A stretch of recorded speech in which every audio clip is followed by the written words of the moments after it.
Hello दोस्तों, नमस्कार। मैं आप लोग को बता दूं कि खेसारी लाल यादव जी का एक नया सॉन्ग आने वाला था जिसका नाम था अलंगिया पलंगिया, जो कि विंध्यवासिनी फिल्म से रिलीज होने वाला था कल। लेकिन अब इस सॉन्ग को खेसारी लाल यादव जी ने रुकवा दिए हैं, ये रिलीज नहीं किया जाएगा, जो कि भोजपुरी में एक बहुत बड़ा दुखित खबर है कि आकांक्षा दुबे जी का आत्महत्या, या जो भी कुछ हम बोल सकते हैं, एक तरह से कुछ भी हो सकता है, हम कुछ कह भी नहीं सकते।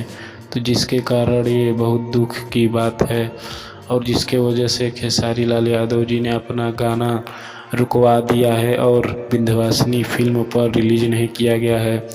यह गाना अगले महीने में 1-2 तारीख तक आ जाएगा।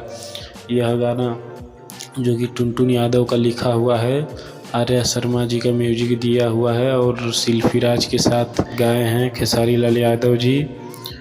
तो अगर वीडियो पसंद आए तो लाइक करिएगा और कमेंट करिएगा। जय हिंद दोस्तों।